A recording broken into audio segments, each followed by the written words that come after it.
Okay, good morning, everyone. Today is Thursday, July 31st, 2025, and we're on record with the Grant County Board of Equalization, and we'll be hearing petition number 2024-084 for parcel number 92989-6089-00000. Represented by Jennifer Niola, who is not in attendance. The assessor's office is represented by Darren Hine, who is in attendance. Please silence your cell phones and note that these hearings are being recorded and will be posted to YouTube once the order has been issued. Mr. Chair, the board is convened and the hearing is open.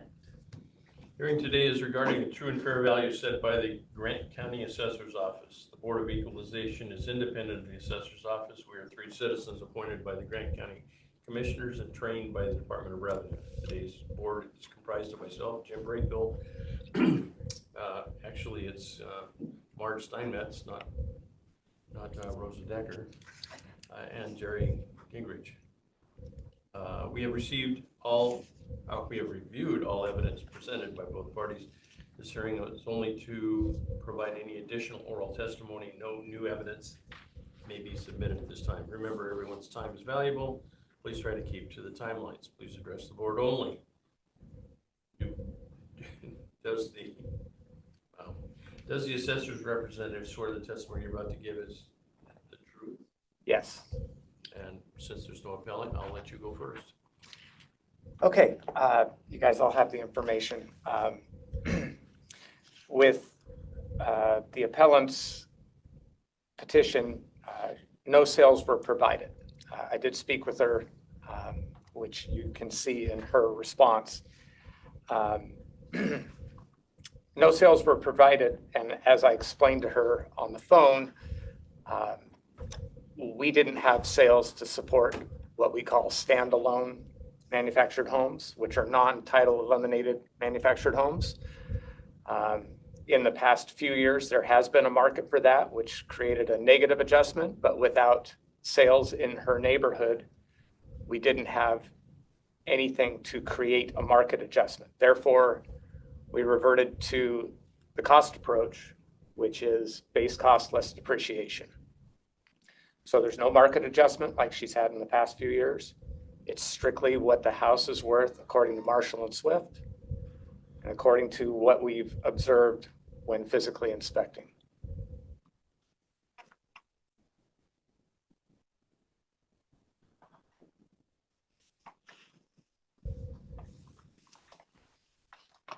I have nothing. Marge? No.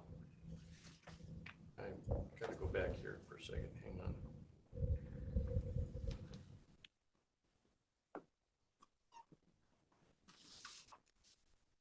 So the 2023, is that the last one? 2023 for 24? For reval? Right. Correct. So it was physically Was inspected. 12,462? 12,462? Yes, so sorry. We are asking the board to sustain our value of the structure only because it is a standalone of $55,589, which is what we had initially set it at. Again, just using the cost approach since there was no market adjustments.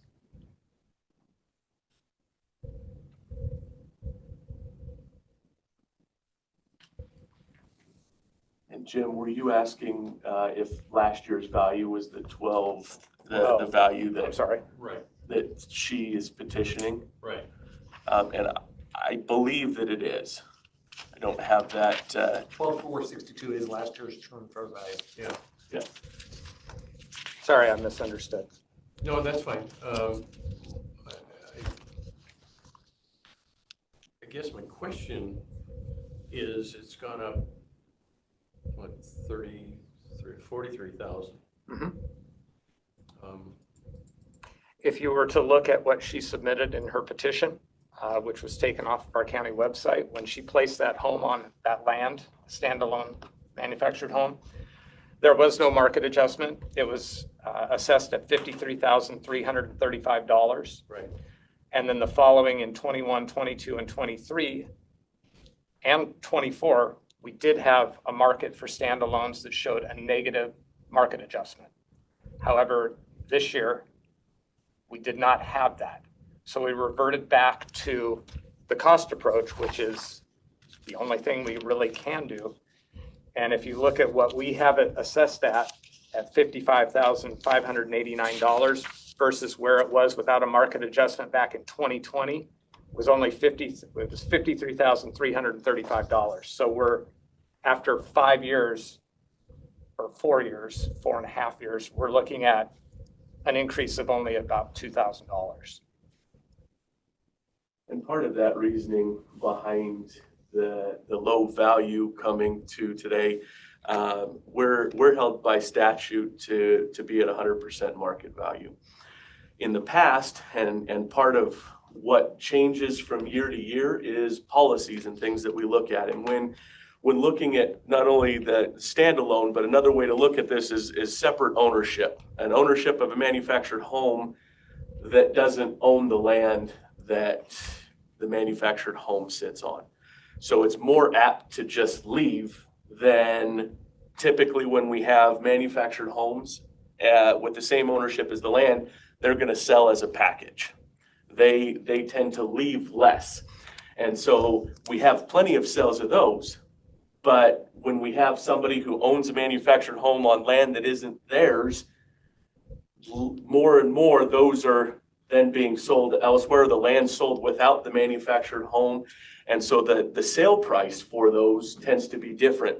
And in the past, we would look at that as a whole in Grant County, all the manufactured homes in Grant County, and look at the individual, whether it be double wide, single wide, or triple wide, and base an adjustment for all of Grant County, because we don't have a whole lot of sales.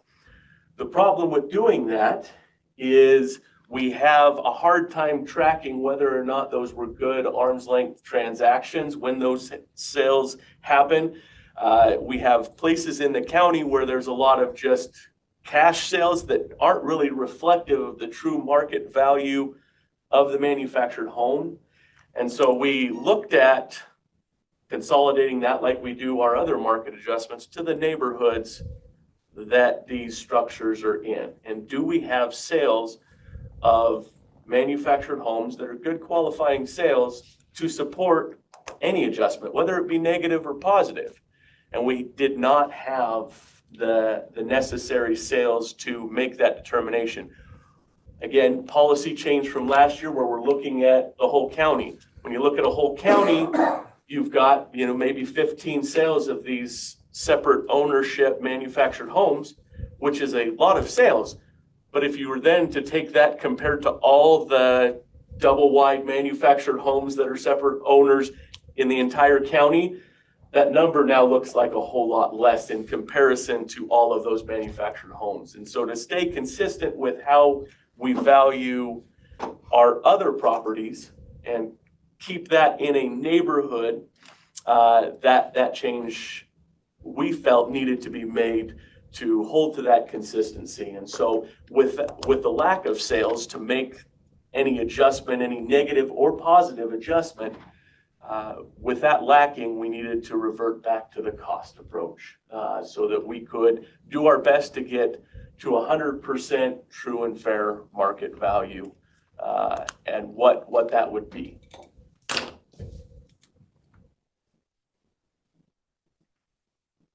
Else? Okay. Okay, this concludes the Grant County Board of Equalization hearing. The board will review all information provided and board orders stating their decision will be issued within 45 days. If either party disagrees with the board's decision, they may appeal to the Washington State Board of Tax Appeals within 30 days of the mailing of the board order. And we will roll right into the next one.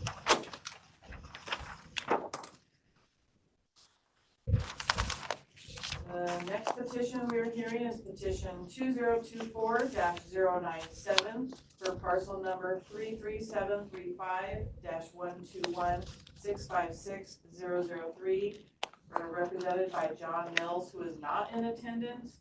The assessor's office is represented by Darren Hine, who is in attendance. And he said he's not attending? He's not. Reminder that you are under oath. Mr. Chair, the board is convened and the hearing is open. Go ahead. All right, once again, you guys have been able to review all the information. There was no market adjustment placed on this new build due to its sheer size, which you can reference on page 5. It's almost 7,000 square feet. That's why there was no market adjustment, because in that neighborhood, there aren't any comparable sales or qualifying sales to create a market adjustment. I'm going to have you pause for a second. Sure. It looks like somebody, Mark, Barbara, can you? Right here for a hearing? Yeah. 10:40. 10:40. Oh, you're super early. Go ahead and take a seat. We're in the middle of the hearing right now. Yeah, fine. Sorry.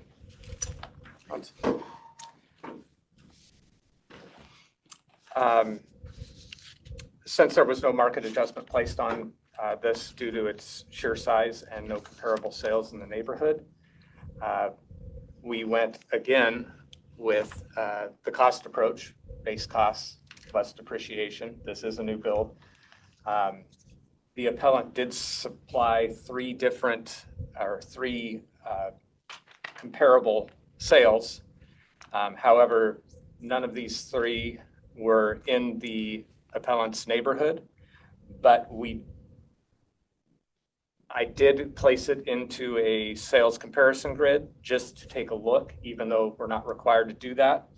And even after placing the subject property with the three sales that were sent to us by the appellant, that sales grid, which you will see, and I explained that in my response, shows that we can definitely still support that value. The appellant also brought up the land value going up $10,000. That's standard practice. Once a house is completed, once an unimproved property has been improved, we have to add full utilities. And for this area and most areas in Grant County, that figure is $10,000. So that's why the land went up by $10,000, because he now has full utilities, septic, et cetera.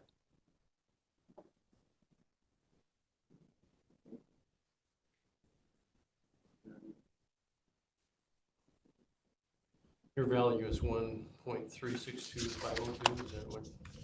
Correct. Right now, we are looking at recommending to sustain our value of $1,362,502. Questions? I don't have any questions. Mark? Okay, this concludes the Grant County Board of Equalization hearing. The board will review all information provided, and board orders stating their decision will be issued within 45 days. If either party disagrees with the board's decision, they may appeal to the Washington State Board of Tax Appeals within 30 days of the mailing of the statement. Okay, we're in recess. And I understand that I have, Sorry. have to record. Sure, sorry. Today is Thursday, July 31st, 2025, and we're on record with the Grant County Board of Equalization, and we'll be hearing petition number 2024-108 for parcel 29655-1201363312, represented by Michael and Ronnie Ziegler, who are in attendance. And the assessor's office is represented by Darren Hine, who is also in attendance. Please silence your cell phones. Note that these hearings are being recorded and will be posted to YouTube once the order has been issued. Mr. Chair, the board is convened and the hearing is open. The hearing today is regarding the true and fair value set by the Grant County Assessor's Office. The Board of Equalization is independent of the Assessor's Office. We are three citizens appointed by the Grant County Commissioners and trained by the Department of Revenue. Today's board is comprised of myself, Jim Brayhill, Martin Steinmetz, and Jerry Gingrich. We have reviewed all evidence presented by both parties. This hearing is only to provide any additional oral testimony. No new evidence may be submitted at this time. Remember, everyone's time is valuable. Please try to keep to the timelines. Please address the board only. Do both the appellant and the assessor's representative swear the testimony you're about to give is the truth? Yes. Both of you can attest? Yes. All right. The appellant will go first, present testimony, and then be followed by the appraiser, so go ahead. As I understand, I have about 10 minutes to present. Well, since we're early, if you, It won't run over. okay. My practice sessions are 7 minutes, so. Okay. Okay. So I want to thank the board for inviting me to have verbal restitution here. I sent a letter expressing my concerns on June 24th, and I'm sure you've had a chance to review all that information and read through it. But I posed questions in my 4-point concerns, and none of those questions were answered. So I was hoping I could receive some type of information that would help me feel more comfortable about what happened in my taxing situation. In retrospect, I should have been here a year ago after I saw a 33% increase in my taxes, followed by a 13% increase, which over a 2-year period, and this is my first point, my taxes went up, property taxes went up without building improvement. After my new home construction, the property taxes went up 46.3%. I'm retired, I live on fixed income, and if I'm gonna get every 2 years a surprise 46% increase, never had in my years of living in Cowlitz County, 40 plus years in Cowlitz County, ever had increases like that. So that to me is unsustainable, and I am concerned about that. If that's happening to me and all the other residents of the county, the state, we're gonna be in trouble. So that was my concern. Let me interrupt you just Sure. for a second. You're addressing taxes. We have nothing to do with taxes. Ours is the assessed value of the home. That's all we can address. Right. I'm not talking about income tax. I'm talking about the property value. We have nothing to do with property taxes. We only have the assessed value. That's all we can discuss. Okay, Okay. and that's You're the assessed talking- value. I'm talking assessed value. Okay. Yeah. So and that's reflective in the property tax that I pay. So I saw this increase over a 2-year period, 23, 24. Mine went up 46.3%. My next door neighbors went down. I don't understand how that can happen. I don't know what kind of a model would reflect that, but I have great concerns about that. There were 2 of us in the neighborhood. You'll hear from my neighbor, Dean Martinez, who gathered the database for my arguments. And he also will be using that database. And his concern was his taxes also went up. Now, I know that you measure buildings and you do everything on a square foot basis, and that's basically how things are done. I understand that. But I pay the highest taxes per square foot in my neighborhood. It's reflected in the document that I sent you. And I have 6 comparables that I outlined in table 1 of the document that I sent on the 24th. Point number 2, I expect that living in a rural area, love the county, love the folks here, love my neighborhood, but I expected in a rural setting that my taxes would probably be less than city taxes or another comparable, more well-developed neighborhood, Dune Lakes. And when I compared the values on the square foot basis in my neighborhood to Dune Lakes, where there are many multi-million-dollar properties, I'm paying twice the square foot building value that they are. Why? That doesn't make sense to me. Point number 3 is it looks to me, when I examine the database, that the most recent sale in our neighborhood was about 2 years ago, and that qualifying sale was in the 700,000 class. And if the methodology, I'm trying to understand the methodology for tax increases. If the methodology says that at that time, that sale is a qualifying sale, and all taxes should be based on that, why were mine higher than that sale? And if you're going to use a sample size of 1 versus a median or an average of comparables, whether they're in a neighborhood or not, my taxes went up over that, and so did one of my other neighbors. Now I'm using tax as the building value, the assessment. So how can my assessment go up based on one event? That same property, if that's a targeted property, is now in bankruptcy court, and the value that's listed on that property has been reduced 32%. On a square foot basis, it's 35%. If that's the case, can I expect my taxes to go down by 35% because that's a qualifying sale? Again, I'm trying to understand the methodology here, because I cannot sustain and continue to live in this state if I can't count that and plan for my future on fixed income, that I'm going to have a 46.3% increase. Based on what? I don't know. I have not done any improvements. My next door neighbor has improved his property. He planted trees, he's got a garden, and he has a chicken coop. If I do the same, can my taxes go down 50%? Because he's paying about 50% of what I pay on a square foot basis. So again, I'm trying to understand this methodology. I'm very scientific about it. I have a doctoral degree. I've done this in my life. So I just want to understand what's going on here. I never had this experience in Cowles County. And I don't know if this is a new plan, if this is coming down from the governor. I don't know what the tax revenue bases are, but I want to understand it. So I want to live here and continue to live here. I don't want to have to move again because I'm getting taxed out of my home. And anybody that gets 46.3% increase over a 2-year period with no improvements has to question that. I gave in my document,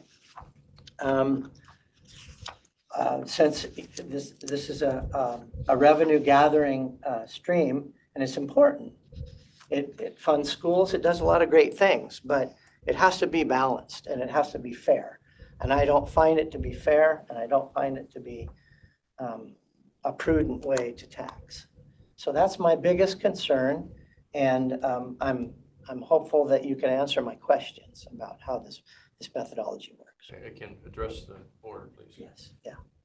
Okay, and I guess my question to you is, what have you gone out and tried to get an estimate of what the value of your house is?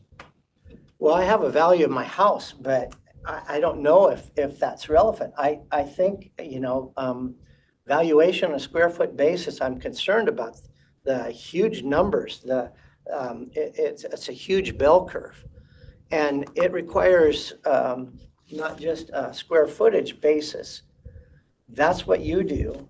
But what costs homes is the finish work that's inside, and you do not assess that. You're looking at living space only, a building on a square foot basis. Now, if you're going to go ahead and do walkthroughs in everybody's houses and truly be in the appraisal business, then I think that's a different story. But that's not the methodology you use. You use a square foot basis. And that's what the calculations and the math I used. Square foot basis, I looked at several comparables. Table 1, you have my document, right? I looked at table 1. I then did a comparable to a Dune Lake neighborhood. And you saw in my yellow the incredible discrepancy there between homes and how they are assessed on a square foot basis. This is my retirement home. I built it because I wanted to. It created lots of jobs, and I paid through the nose, of course, in the tax basis, just for sales taxes, excise taxes. So I figured that after the home was completed and my taxes were raised, land value, of course, I expect that. I expect also there's a home on the property. I thought it was comparable at that time to my neighborhood. And I figured, well, it'll be according to CPI and I can deal with that. I have enough earnings that I can make that tax payment, no problems. But when I get a 46.3% increase out of the blue with no changes whatsoever, other than I do use 2,4-D on my Russian thistle in my driveway because I have a gravel driveway. That's the only changes I've made. Yet my next door neighbor, his tax assessed value went down. So I look at it, and he's even a larger home. So I kind of figure that maybe I should have parity with him since we breathe the same air. It's not location for real estate. It should be fair and equitable. So that's my argument. I have a question, Mr. Chairman. Sure. On your table 1, which you've referenced several times, where did you get this information from? Dean Martinez, my neighbor, went into the tax rolls and looked up all the properties. Because once again, I want to reiterate what the chairman said. We're here to discuss the assessed value, and you're talking about tax per square foot. We have nothing to do with taxes because there's a new tax for the Samaritan Hospital. Has no effect on the value, assessed value of your home. That's a tax after the fact, which this board has no insight to. So I'm just concerned we're mixing tax value and assessed value because that's what this board is for. So I just want to make sure that was my question. Thank you for clarifying that, though. Anything else? Nope. As you guys have already reviewed, excuse me, all the information. Initially, first of all, there were 2 comparison sales in this entire neighborhood. And for this neighborhood, which is extremely rural, the Desert Hills area is really the only community in this entire neighborhood. Both of the comps that were used to create the initial positive 5% market adjustment were in that neighborhood.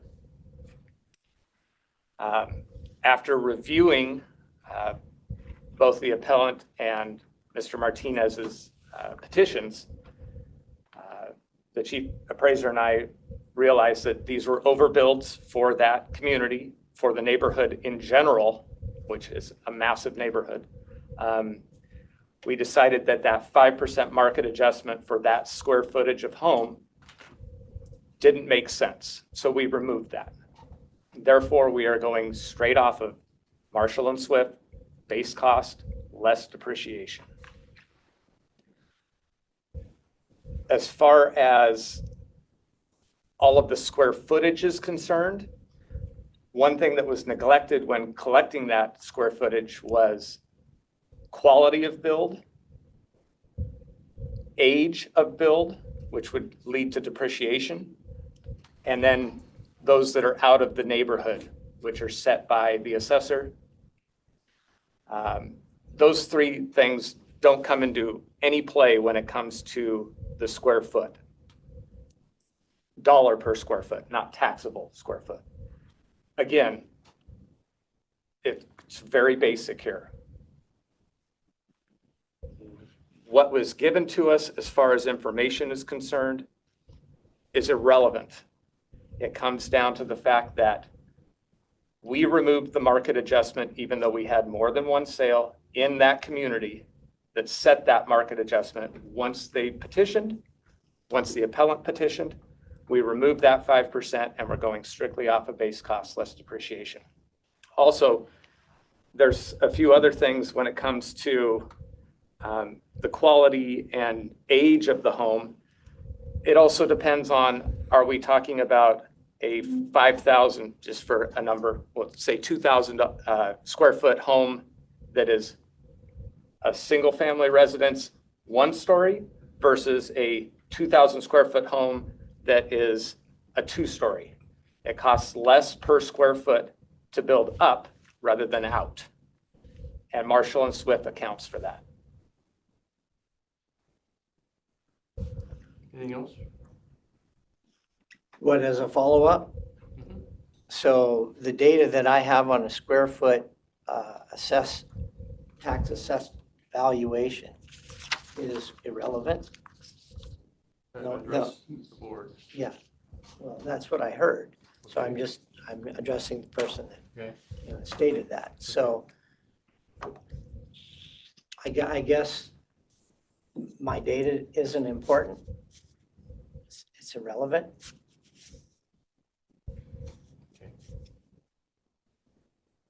I can speak to that real quick. I apologize for the way that came across. It's not that the data, that the effort that you put into, the effort that the appellant put into the document they provided, it was much appreciated. In fact, due to the information that was here, and I think to help with the appellant's explanation and the understanding of the board, the tax per square foot that they have on here is actually just the dollar per square foot, utilizing the building value.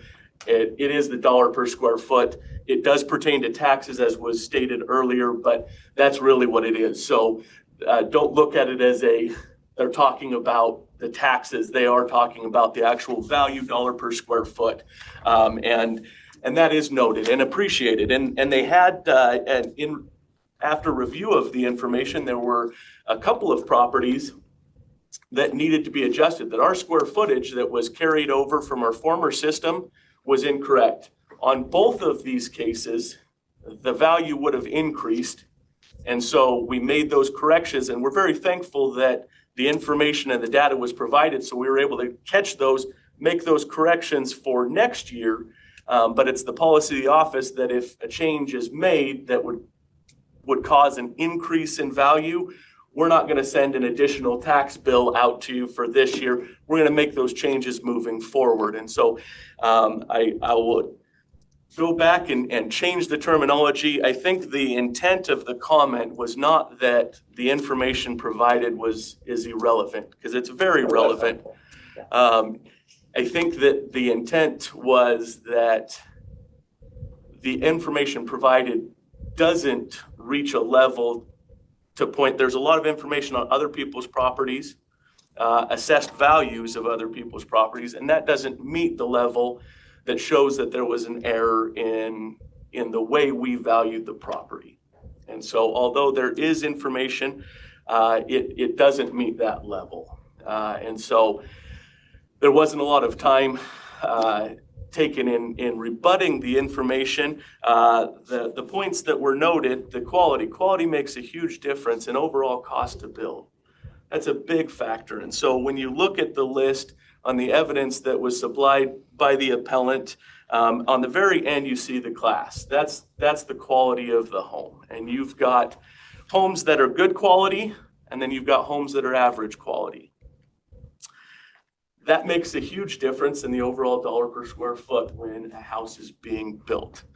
What materials were used? What went into it? What shape was it? A lot of times that's a huge factor in it. Are we just building a box, a rectangle, or are we building some crazy design? That's going to add cost. Year built. When you factor in the dollar per square foot, the age of the home is very important, because that depreciation is tacked on based on the age of the home and the effective age that it currently is. And so that goes in a lot to that dollar per square foot. Now, as Darren mentioned earlier, upon review and based on the house that the appellant mentioned, as well as his neighbors that are overbuilt for the area, we couldn't support that 5% market adjustment that was applied. And so the recommended value that we're presenting to the board today is the pure cost without that market adjustment applied. A lot of the values that are on the table provided by the appellant in table 1 show values that had that adjustment applied. And so those are values that have that 5% increase in there. And with the subject and with one of his neighbors, that wasn't a value we could support. Sadly enough, we also didn't have any sales of overbuilt homes in the neighborhood to support a negative adjustment on the subject property, which we also do look at. If the sales are reflecting a value that should be lower than what our cost value is, our base value, our cost less depreciation, we're going to make that adjustment, and we're going to bring that value down.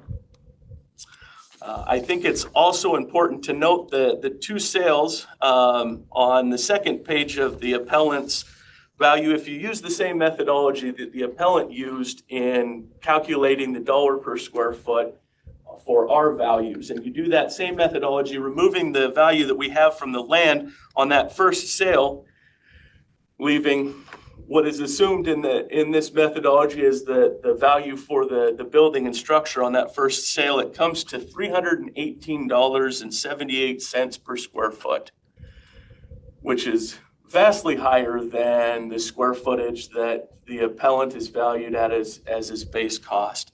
The other sale provided comes to a value of $237.49. Now you'll see as well on there, we have one sale that's good quality, one sale that's less. You also have the age of the sale. You have a 21 sale and a 23 sale. The average between those two values comes to $278.14. That's the median in between those two sales. So if we look at just those two sales, we figure the dollar per square foot at an average of those two values, it comes to $278.14.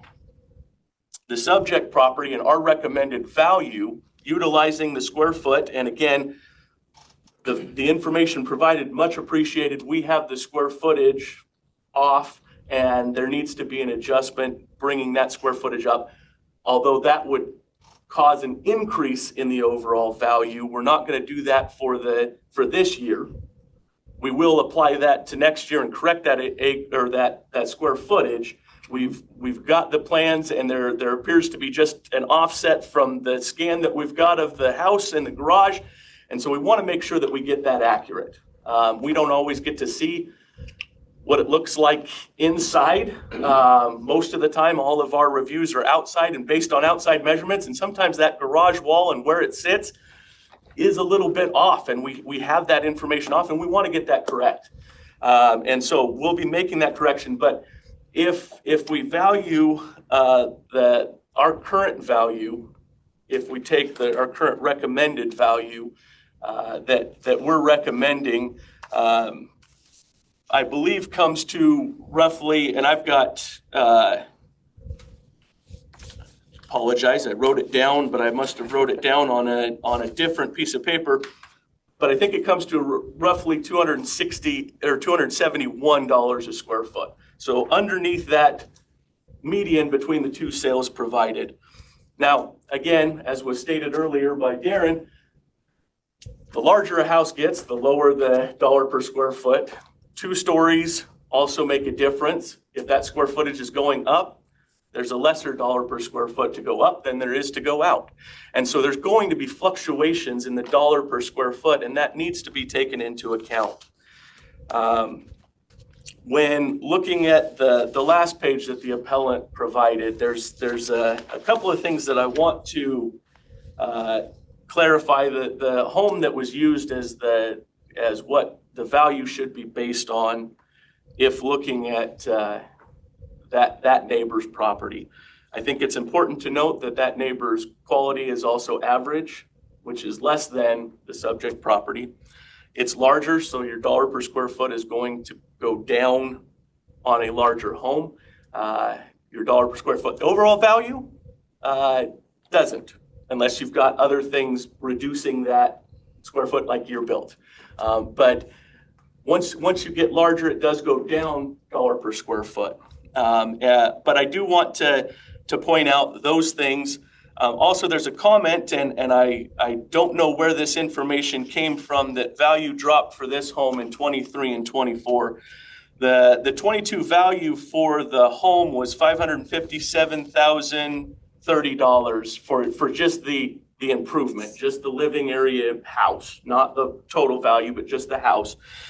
In 23, it was $559,425, which shows an increase in the assessed value from 22 to 23. And then it did drop from 23 to 24, which is our current assessed year under appeal this year.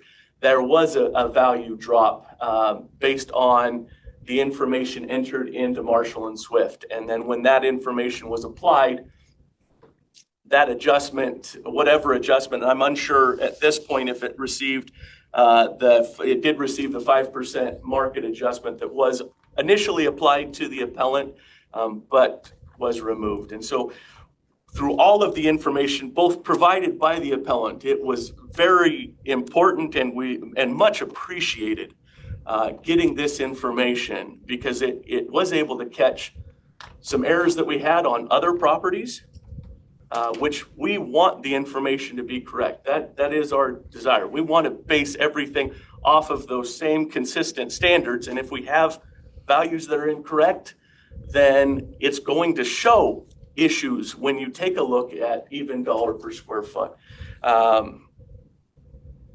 So we definitely appreciate that value, but after review and after taking a look at the sales that we did have and realizing they're not very comparable to the subject property, that market adjustment was removed in our new recommended value, because we understand that it shouldn't have, that it doesn't fit in, that it is above and beyond what these other properties have as far as the quality, condition, and some of them year built.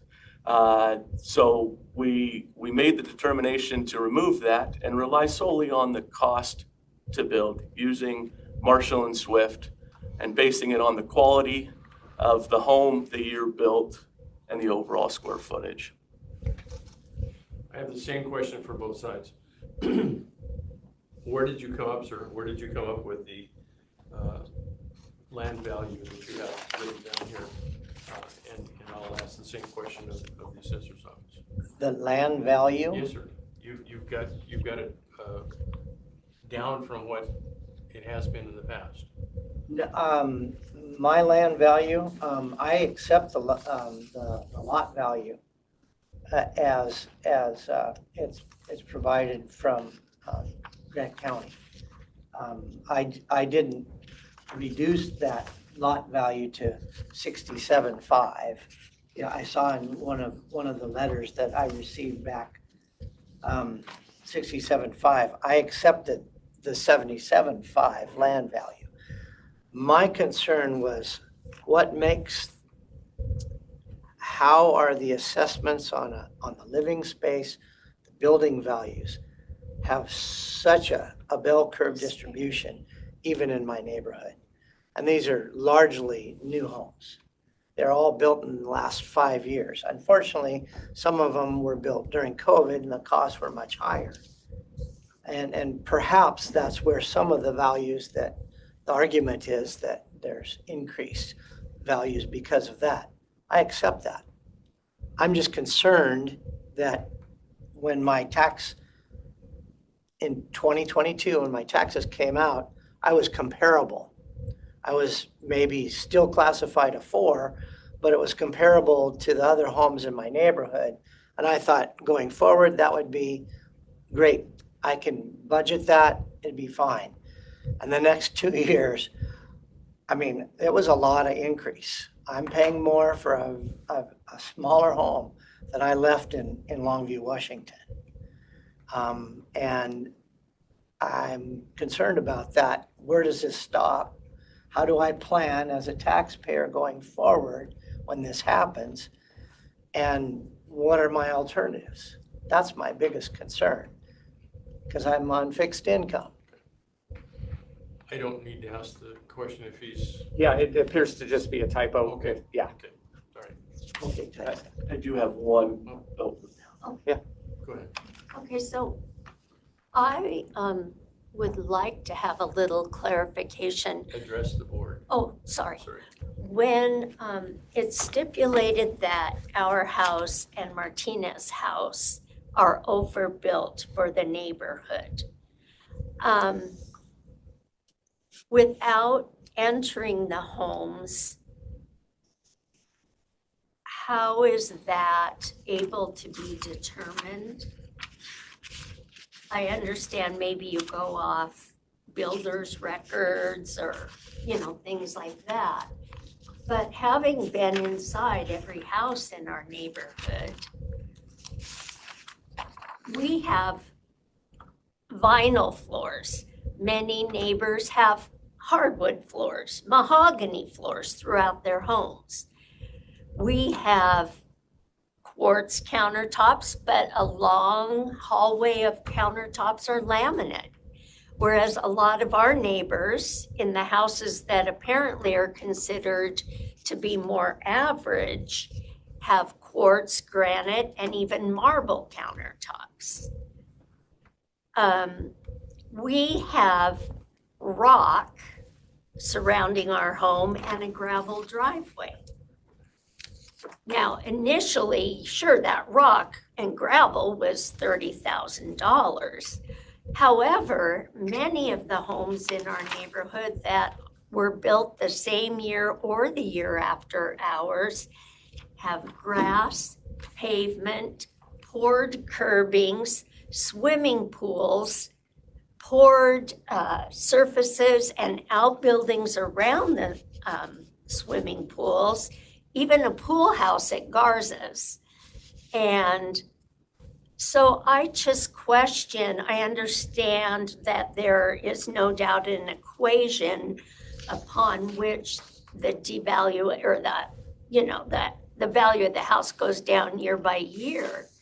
But if you look at the massive amount of blacktop and curbing and swimming pool areas and stuff in some of the homes in our neighborhood, we know from experience that that stuff is equally as expensive as us having a veneer of rock on our house. So I don't understand how the quality of a home is assessed, is what I'm asking. Okay.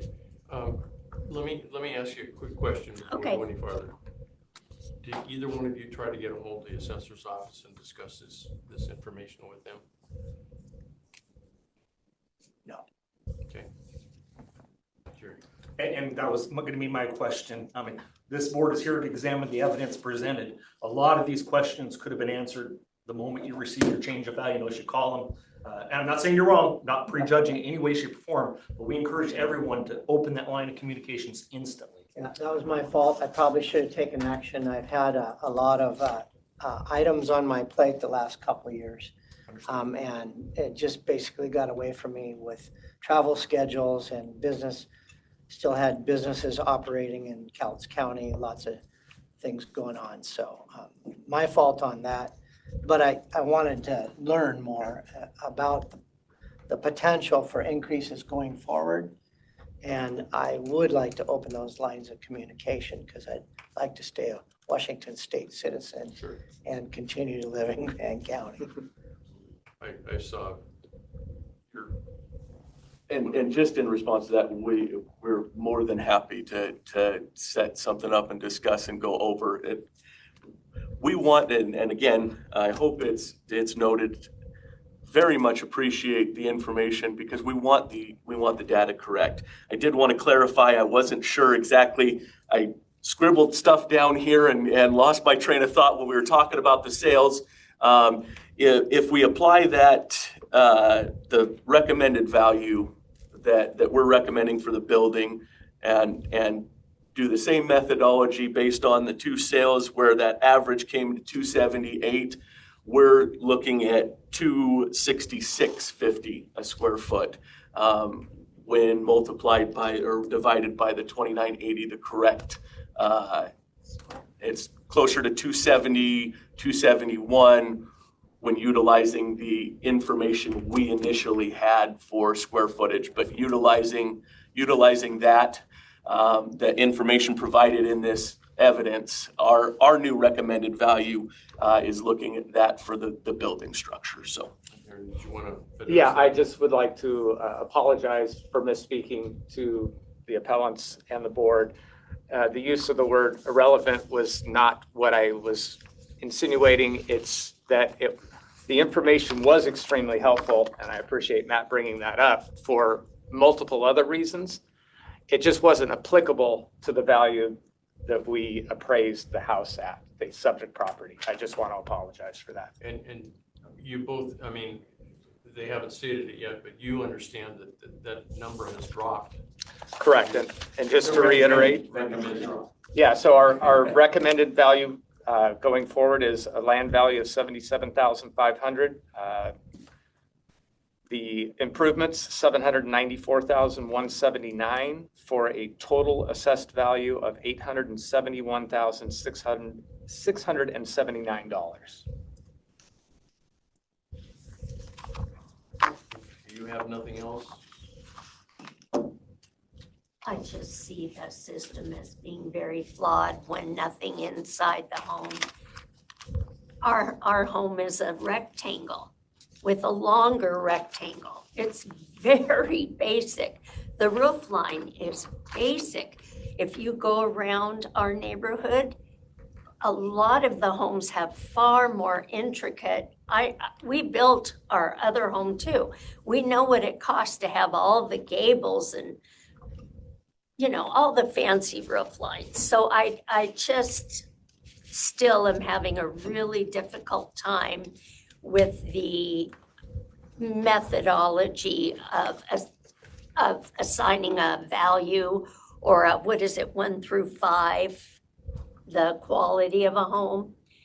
I just think that needs to be far more equitable.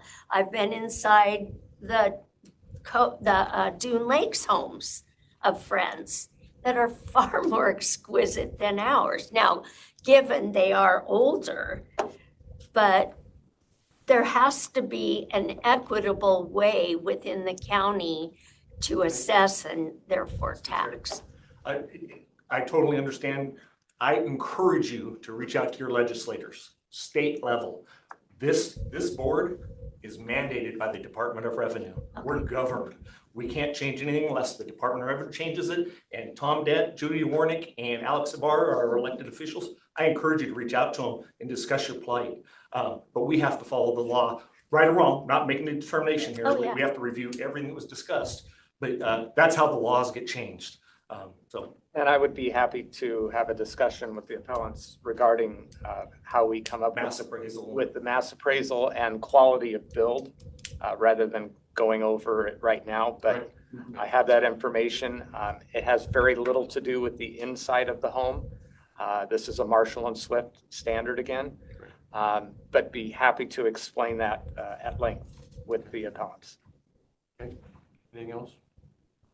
Still haven't received the answer as to why, after the construction was completed, I had a value that I agreed with, and then 2 years later, a huge increase.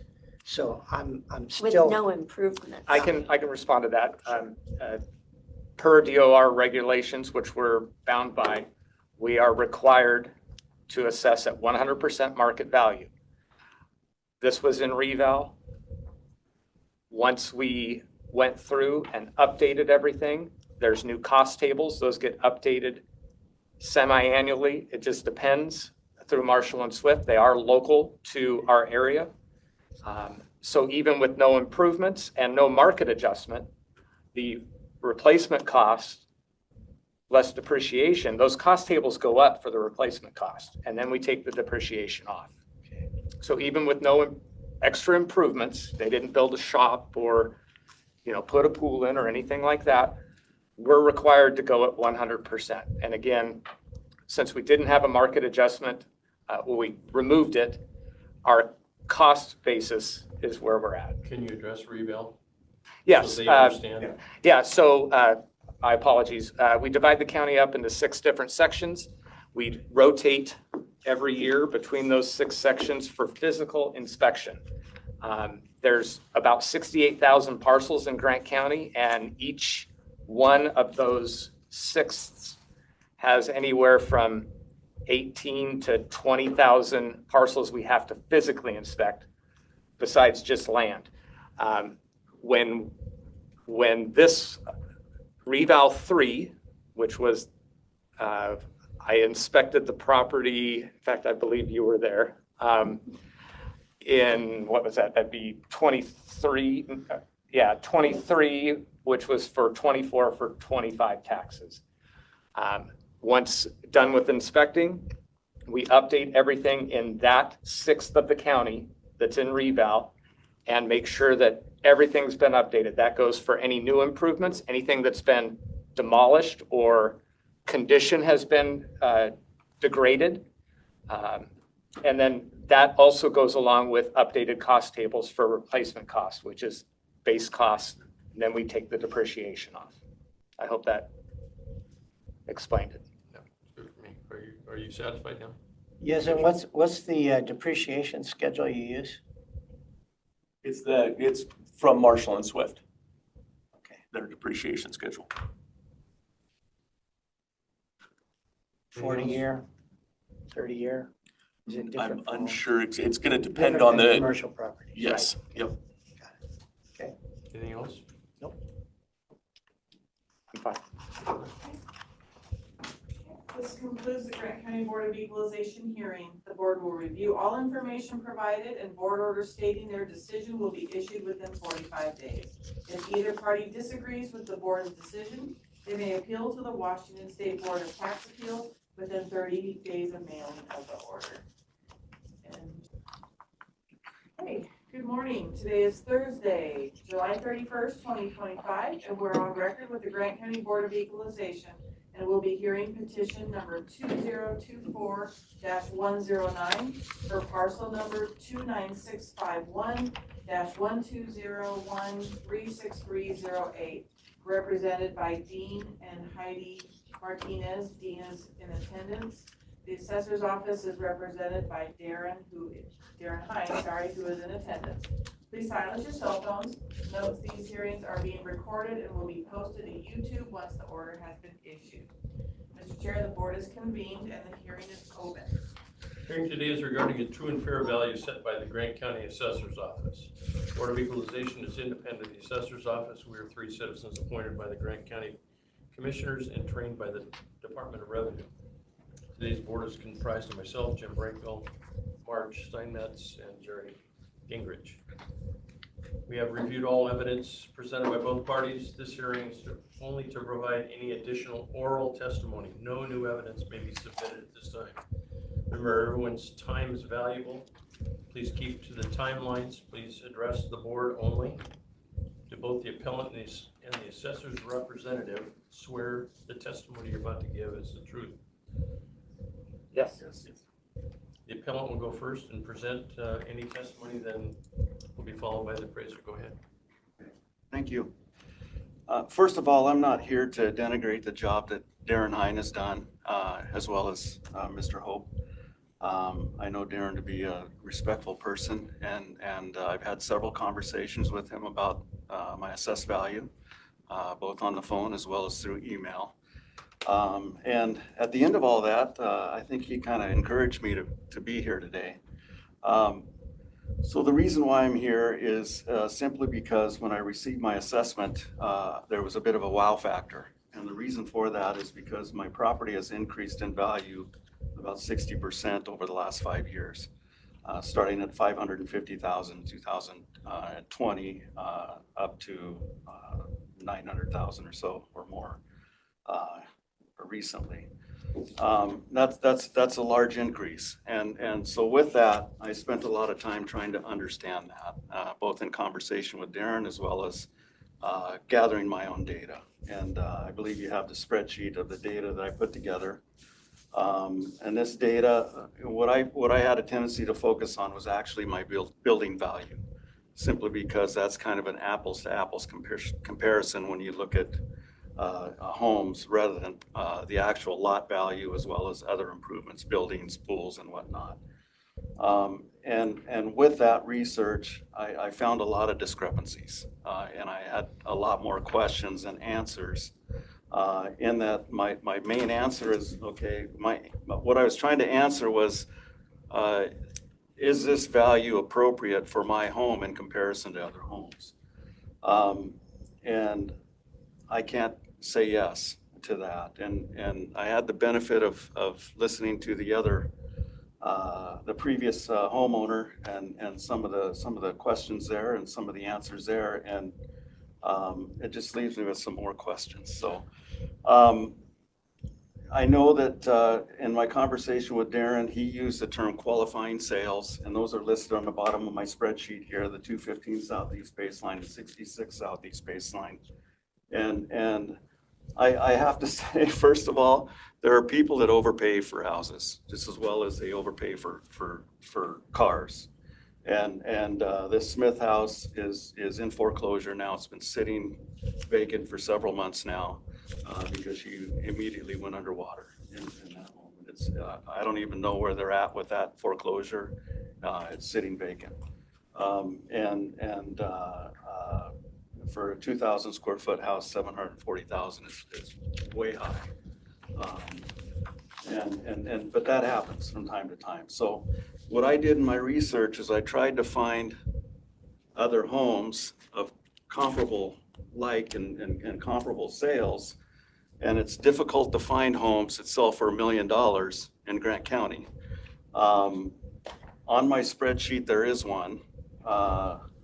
And that is 7615 Dune Lake Road, and it was sold for $1.275 million.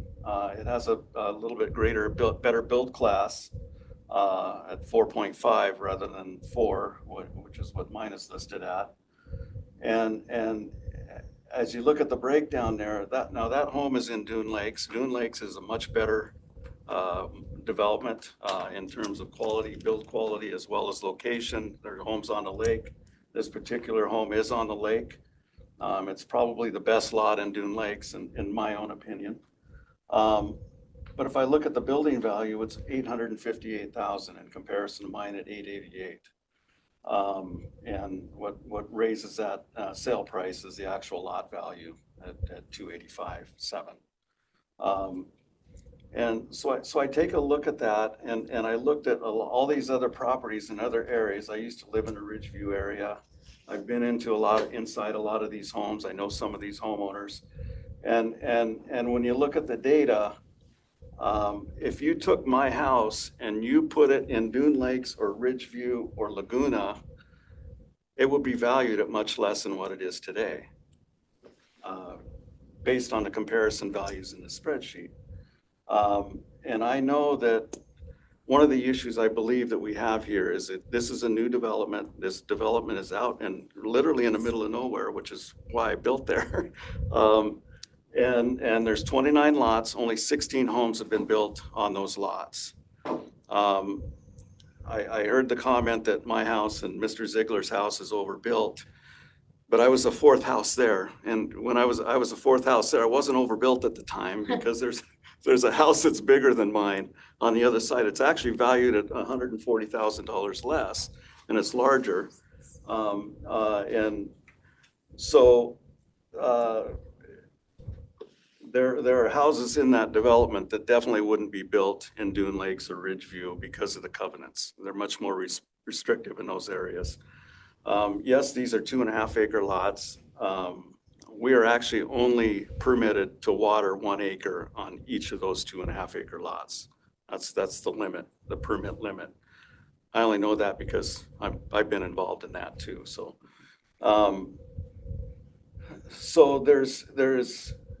I put a lot of time in this to do research, and I simply can't see where my house should be valued where it is in comparison to these other homes.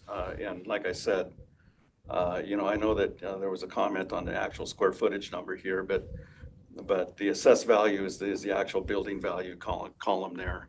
And that's my concern in trying to compare apples to apples. Back to this $1.2 million house, that's a 6,052 square foot house. So it's over 2,000 square feet larger than mine.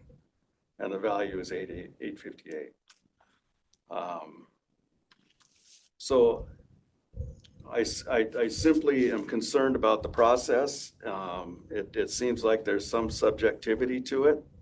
I don't know what that is. I certainly wouldn't want to do the job that these gentlemen are doing. I think it's a difficult job. Especially since looking at this data, I probably could have had a spreadsheet with 150 properties on here, but I needed to pare it down and get it to one page. So I just don't see the consistency. I also know that at least 5 houses in this 16 house development, the square footage is wrong, including mine. And I've had this conversation with Darren back and forth, and I told him I'd bring my plans so that he could review them. And I do have those here.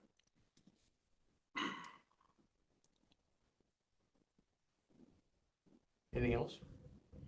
I think that's it. Okay. That was a lot. Yeah,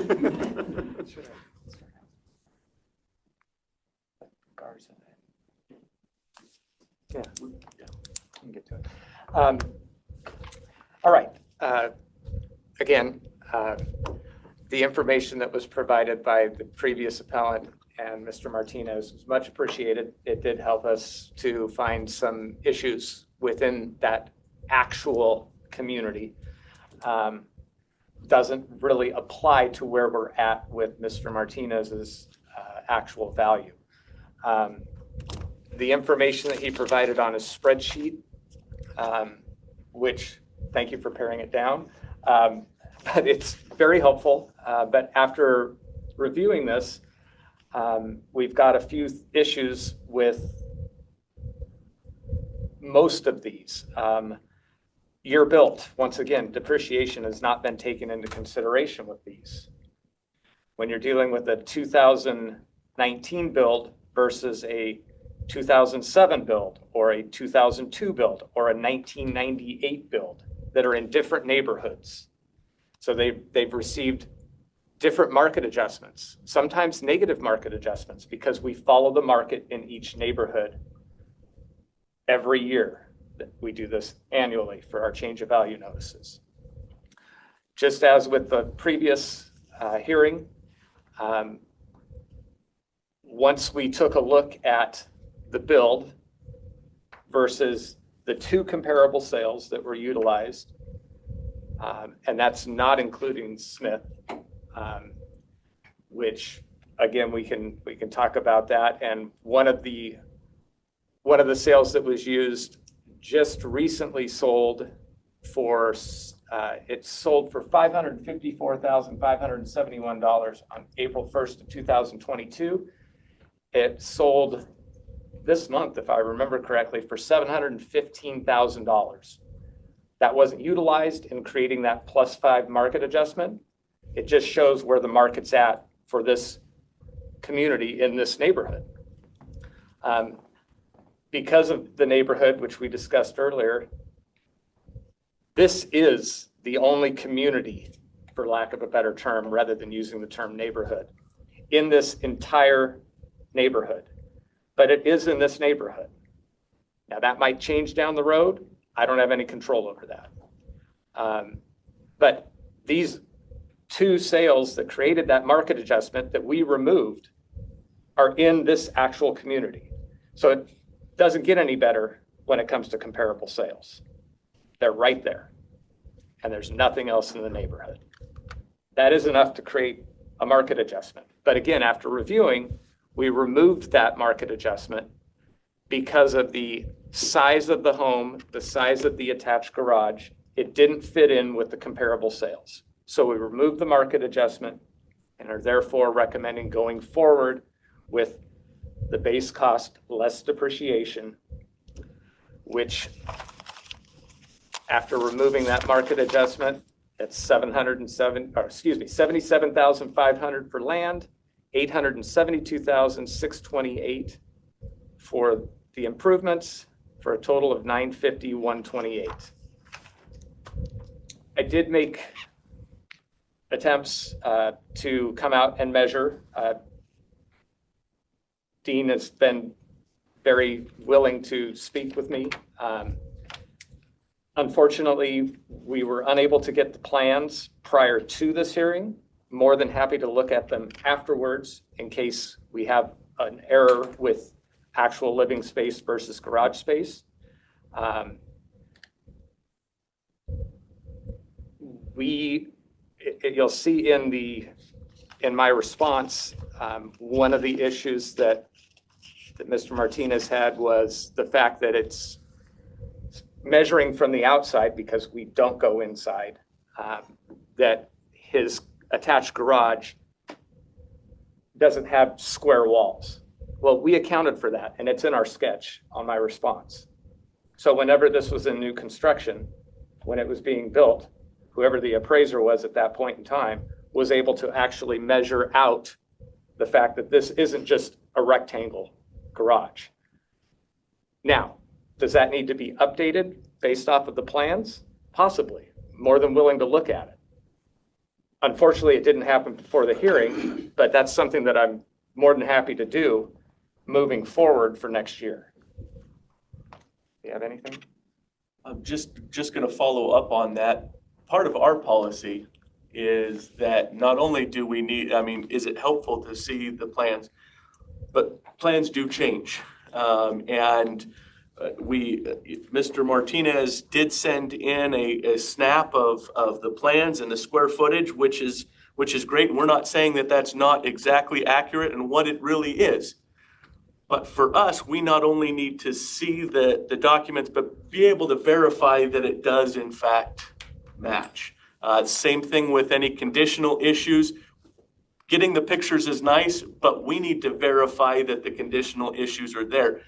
They could have been already taken care of and no longer an issue. It could be that they are exactly where they're at. But for us to be consistent with everybody, and this is what we try and do for everybody that we're allowed to, we do, is go out and verify that. We are human. We do make mistakes, and measuring, you can, whether it be just fat fingering a distance when you're typing in a distance, or writing the wrong one down even though you're looking at the right number. We are human. We do make mistakes, and we want to get those errors corrected. We want them to be accurate, especially in a situation where we're relying on the cost to build and the cost tables, which is what we are recommending to the board, is that decision to rely on the cost to build.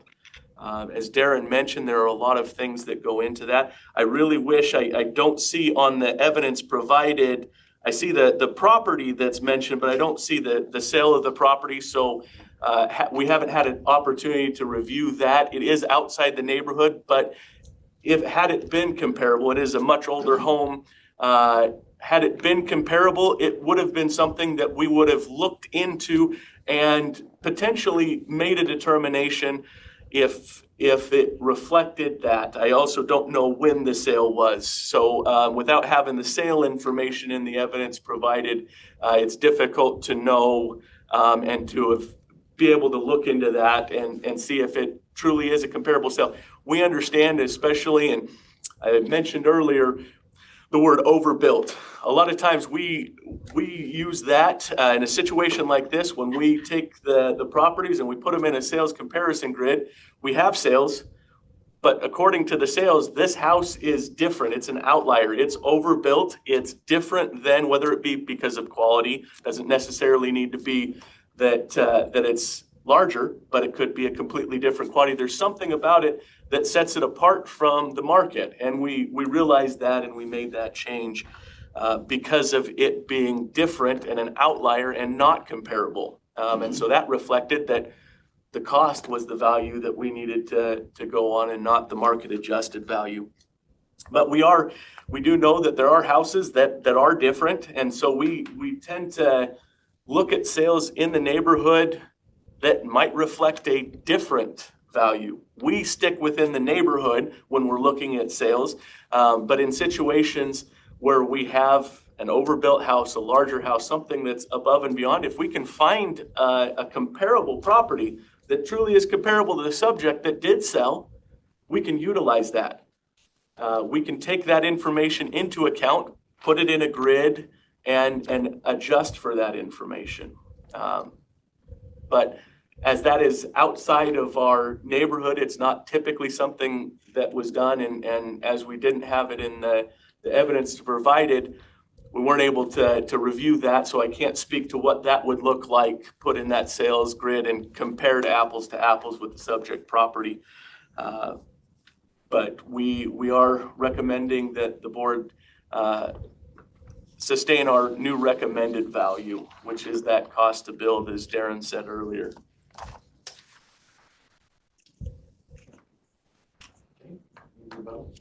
Yes, few things here.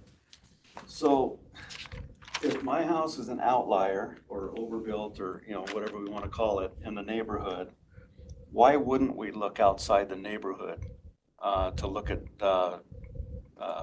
market value of houses sold outside the neighborhood? Why would we just stick with the so-called qualifying sales that aren't really comparable sales because my house is an outlier?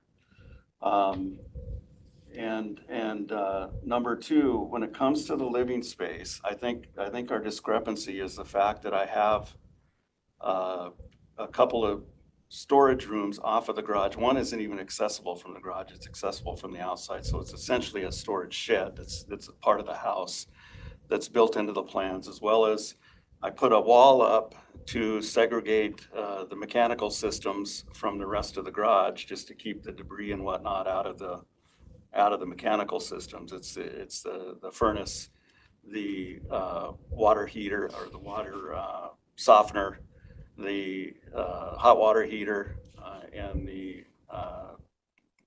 electrical control panels. So that's what that is. So that's where our discrepancy is a couple hundred plus square feet.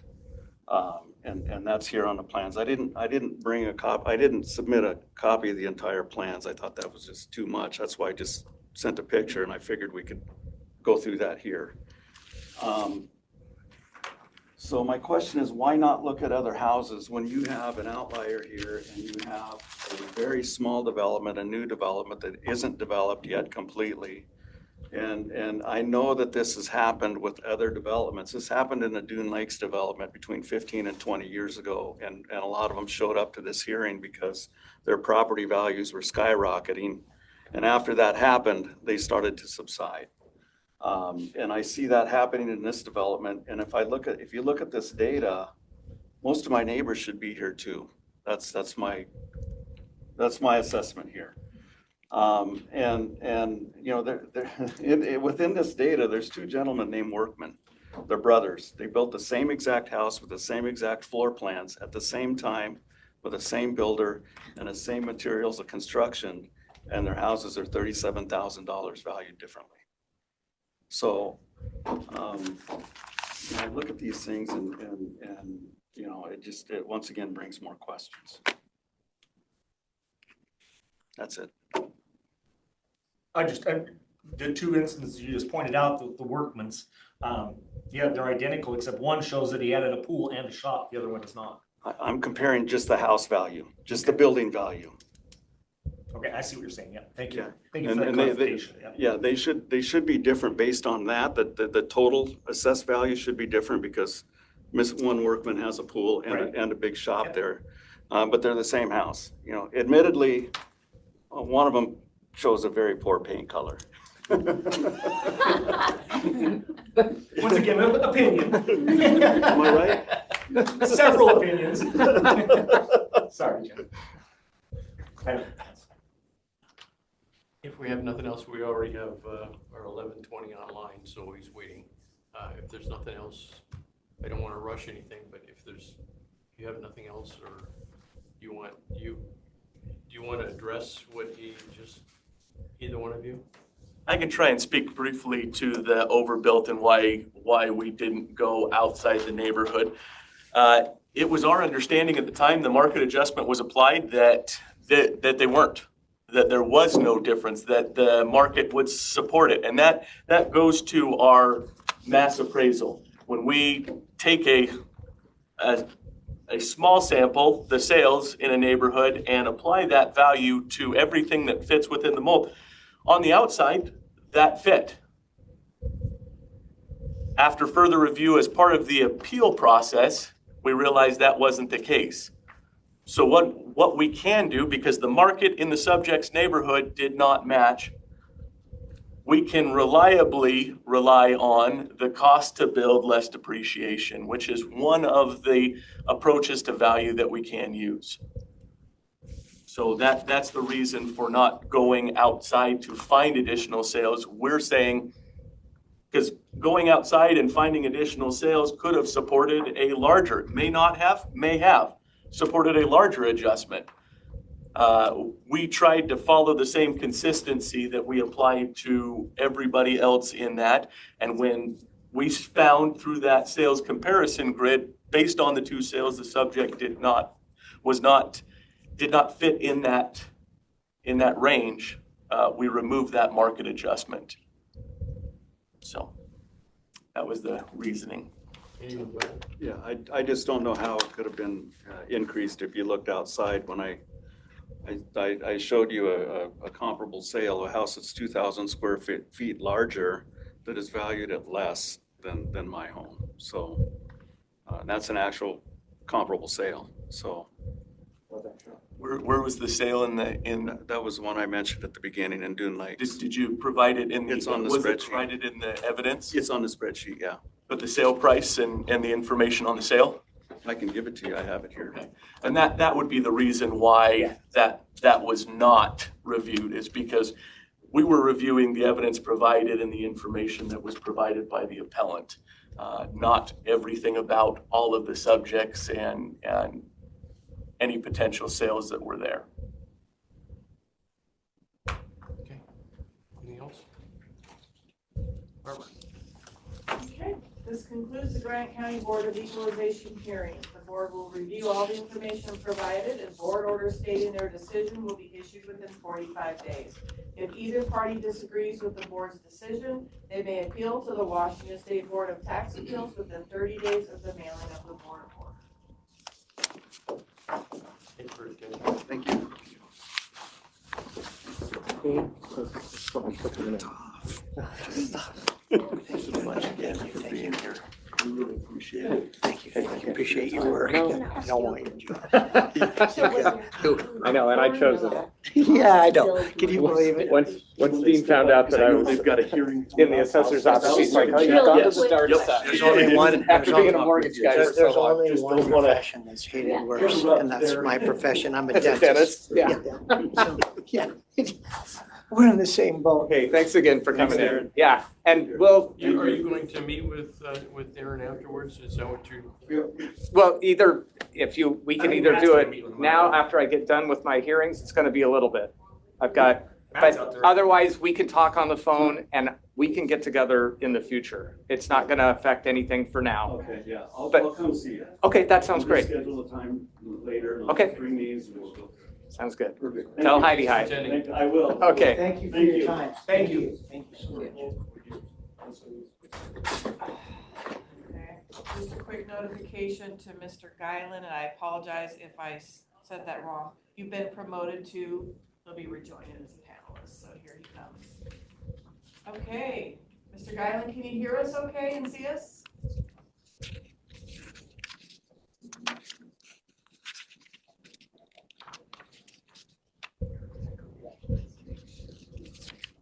Dennis Guyland, are you able to speak? Because we cannot hear you if you're trying to.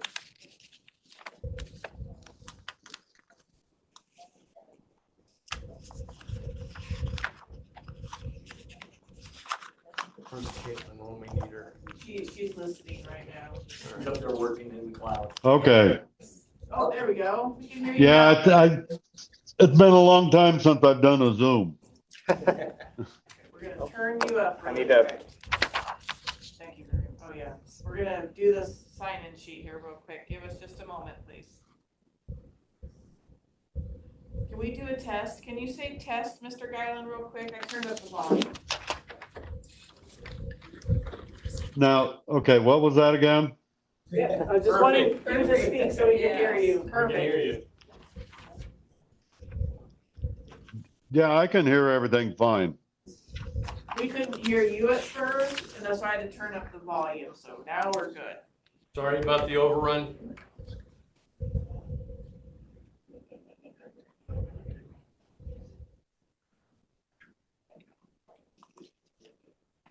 signed in?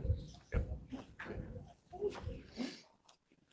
I don't know if Matt's gonna come back in, but, well, let's go ahead. Okay.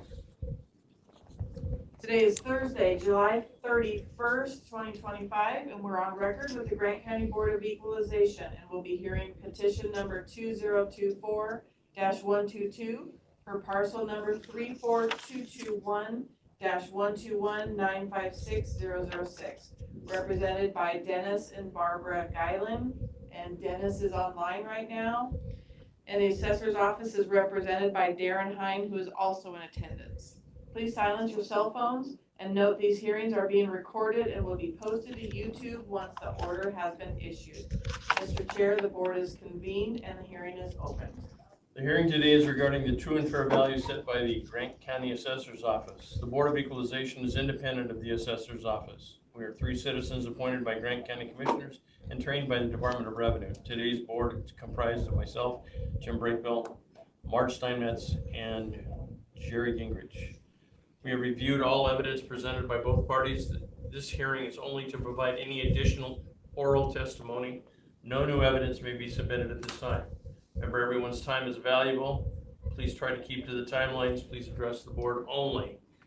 Do both the appellant and the assessor's representative swear the testimony you're about to give is the truth?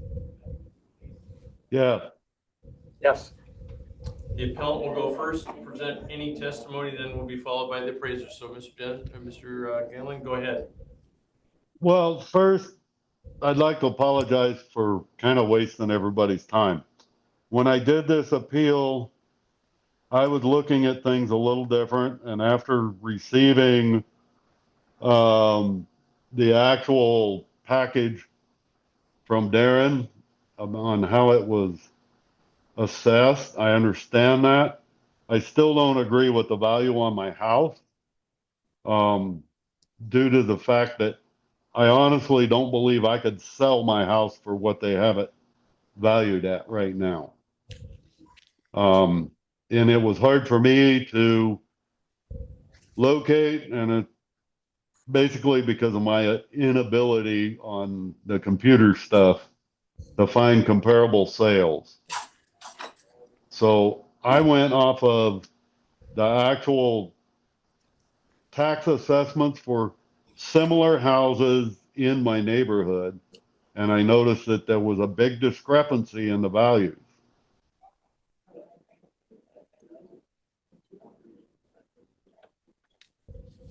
Okay. Anything else? No, that's it. Okay. So you've all reviewed the information. We did send out a second change of value notice after the initial market adjustment was applied. It was quickly discovered because this was my neighborhood by myself, and then taking it to our chief appraiser, that we had an issue with some incorrect market adjustments for double wides between 1,600 square feet and 1,999 square feet in this neighborhood, of which the subject property falls into. So once we had discovered that, we did a mass change for every double wide in that market adjustment bracket, taking the market adjustments off of outbuildings. So the market adjustment remained with the double wide, but did not continue on. So he received that. And that is the value we're moving forward with. In regards to the 3 other manufactured homes within the neighborhood, which I appreciate the appellant for sending that to me. 2 of them fell into the less than 1,600 square feet bracket. Therefore, they received a different market adjustment. And the 3rd one was a multi-residence parcel. Therefore, it received, if at all, a different market adjustment. So they're not qualifying comparable sales.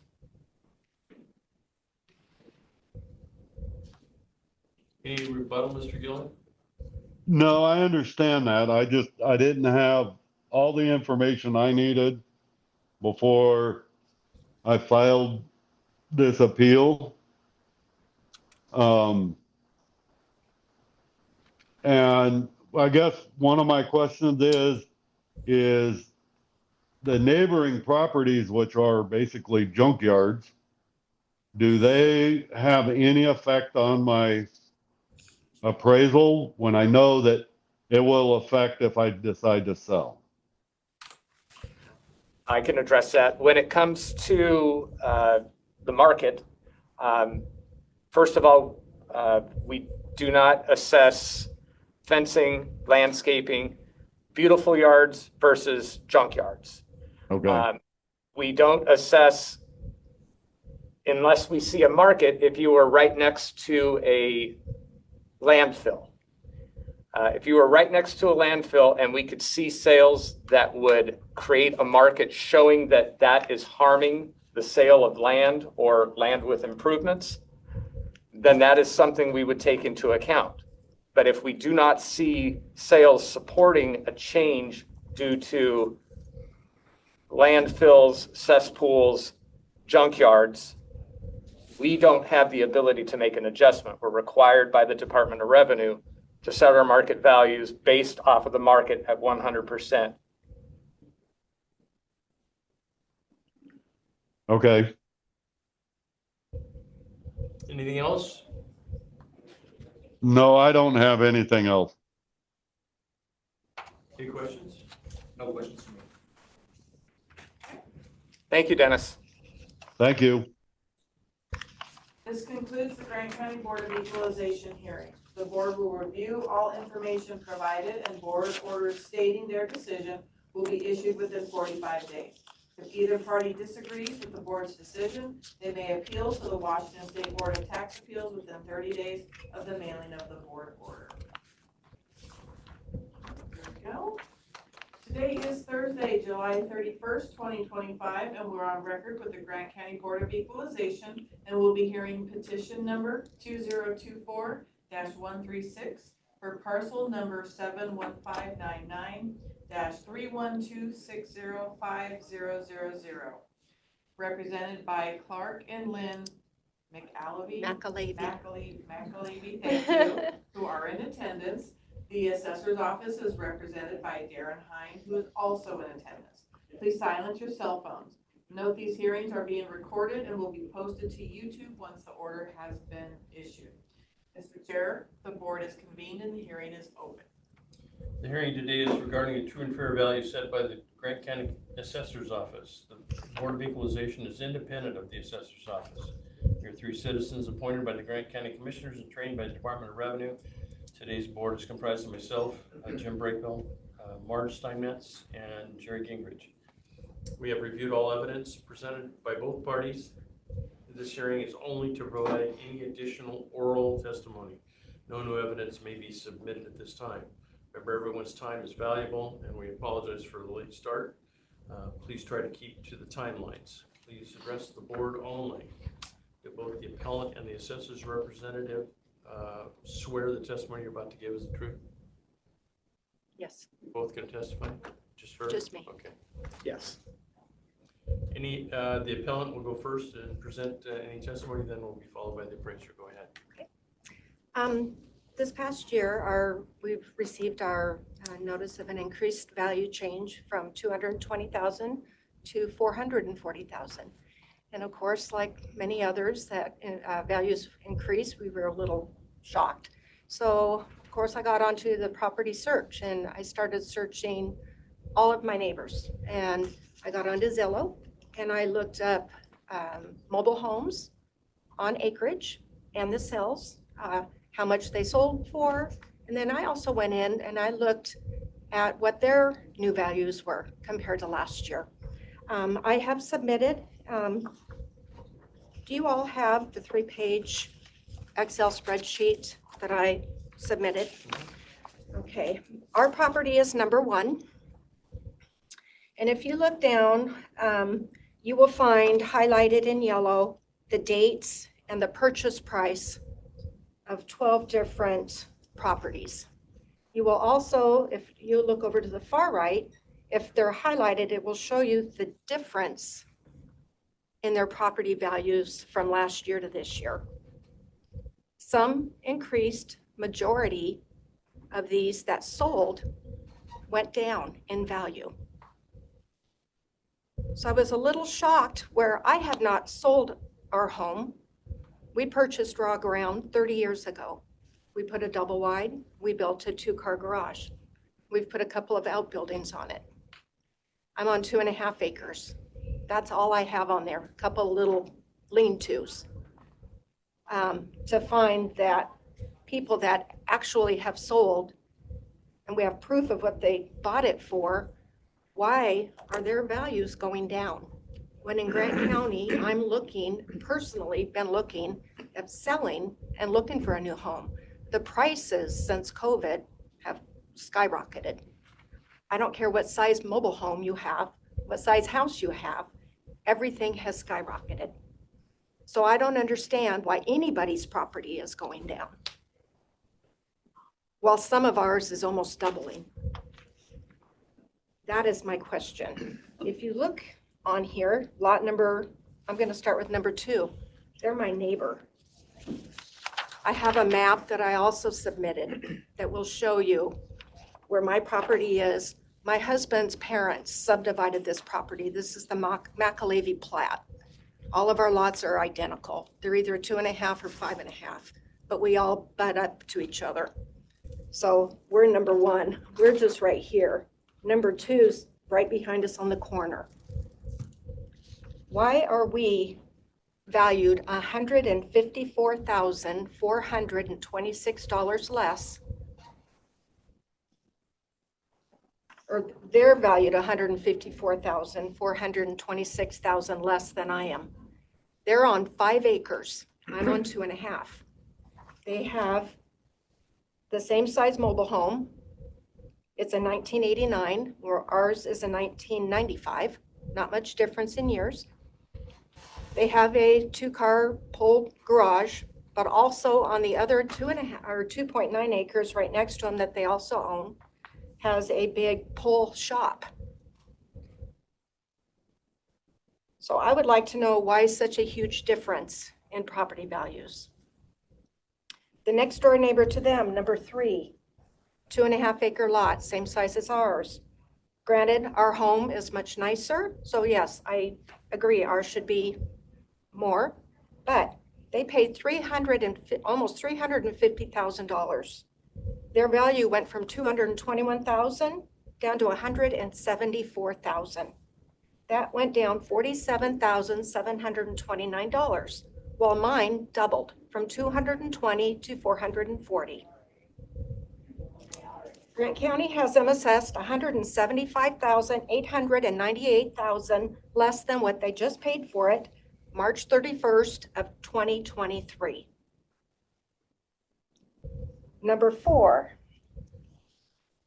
they purchased their property January 27th of 25. Bought it for $525,000.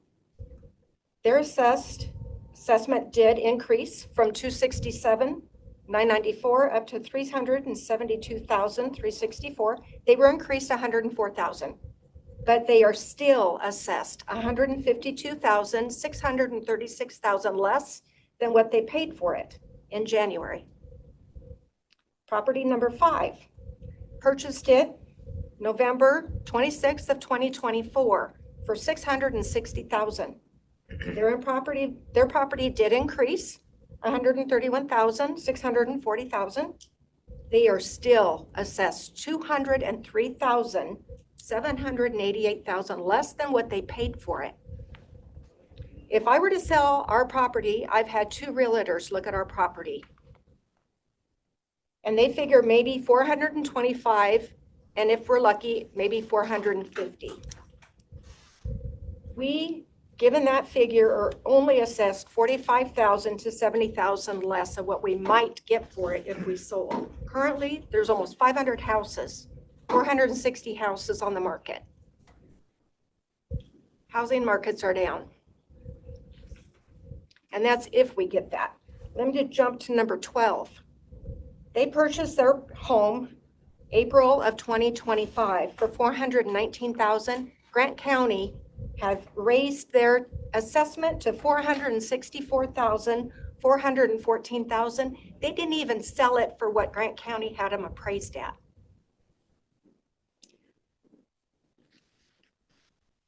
Property number 6, purchased April of 2024 for $315,000. Grant County lowered their assessment this year for $29,000. Grant County has them assessed $168,845 less than what they paid for it just last April. Property number 7, purchased August of 2024 for $359,900. Grant County lowered this year their assessment by $41,775. They're now assessed at $180,000. That's $179,674 less than what they just paid for it. Property number 8, purchased May of 2024 for $435,000. They just got their assessment lowered by $138,000. Their new value is $173,751. They are assessed $261,249 less than what they paid for it. Property number 9, purchased July of 2024 for $335,000. They're now assessed $144,000. They just had their property lowered by $115,683. They're valued at $190,982 less than what they paid for it. I want the same treatment. That's what I'm asking for. I want fairness. If they're all assessed anywhere, $191,000, $261,000, $179,000, $168,000 less than what they paid, I think my assessment should be that by what from $425,000, subtract $200,000 off of that. That's what I should be valued at. I want equal treatment, and that's what I'm asking for. I'm also, same road behind me, 3 stick-built homes. I'm in a double wide. 3 stick-built homes, beautiful homes. One on the corner, property number 13, kitty corner from the other home. Right here, 7.5 acres, 2,400 plus square foot home, new siding, new roof, new windows. We know the friends, we've been in it, it's remodeled on the inside. They're only valued at $319,000. And I just got my value, it went from $440, they lowered it to $385. And then I just got a letter saying they'll bring me down to $380.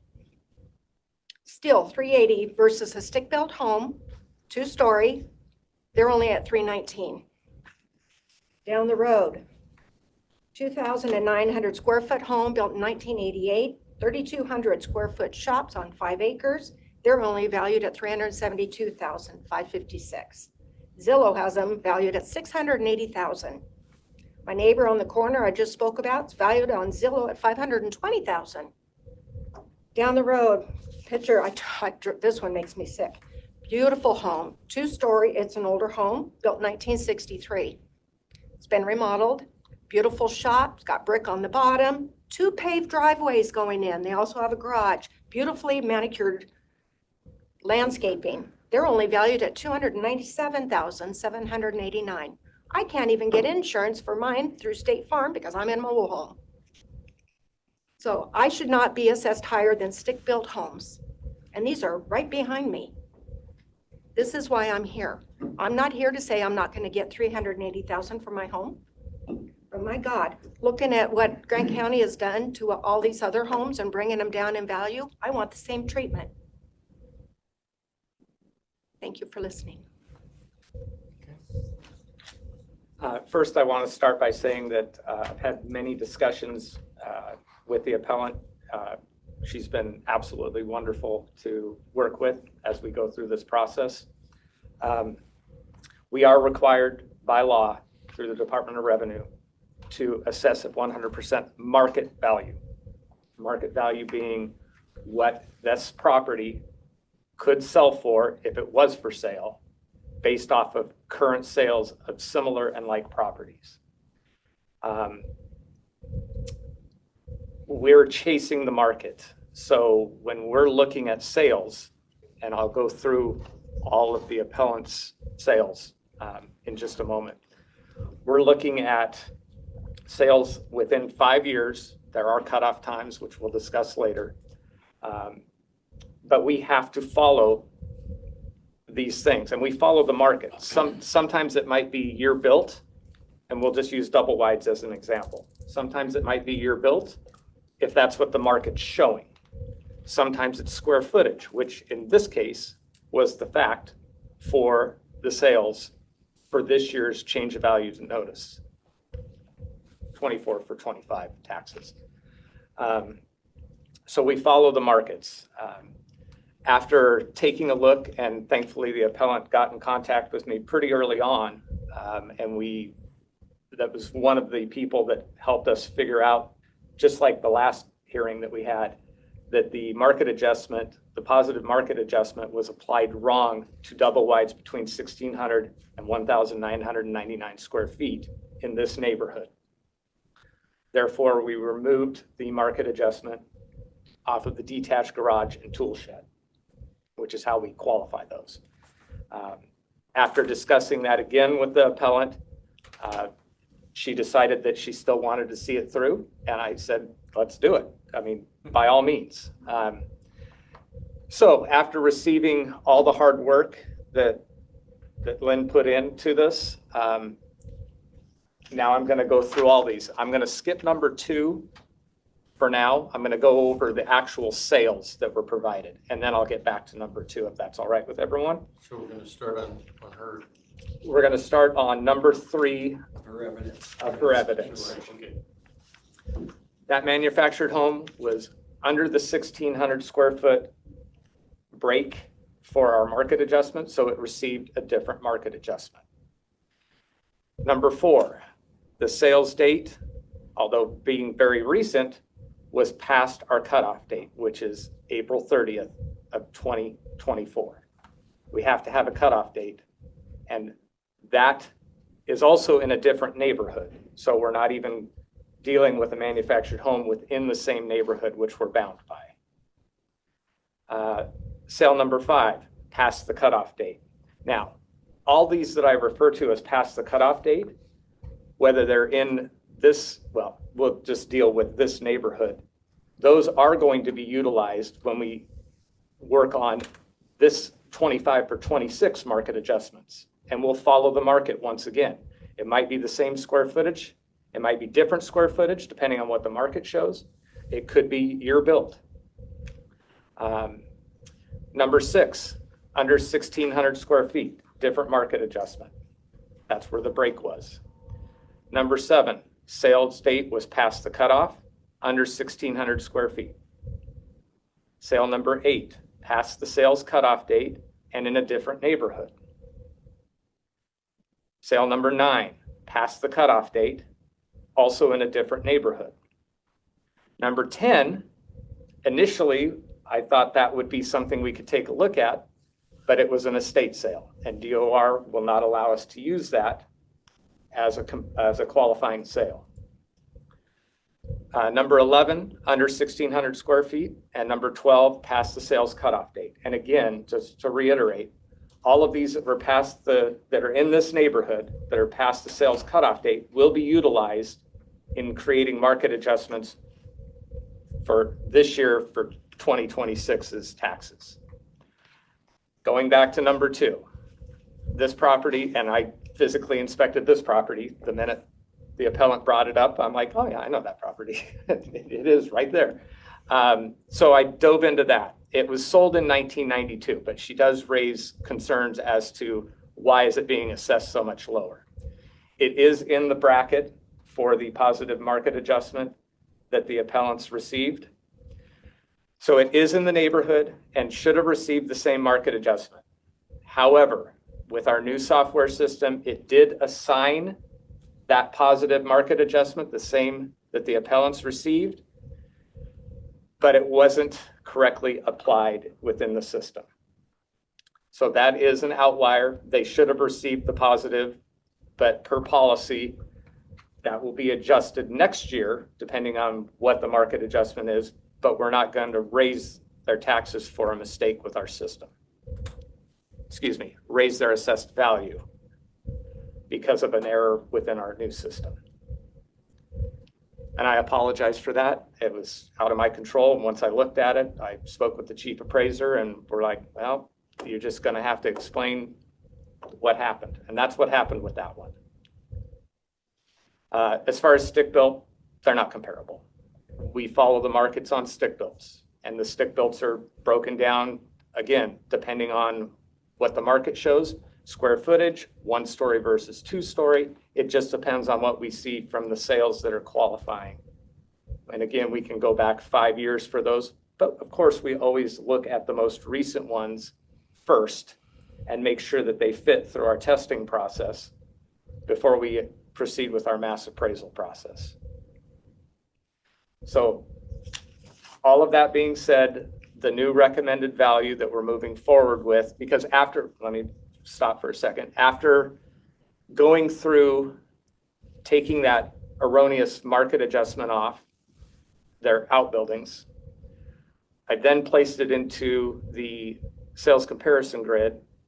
And at that point in time, we realized that another much smaller adjustment needed to be made. And that's why we are now recommending a value of $71,470 for land, $308,530 for the improvements, for a total of $380,000 total.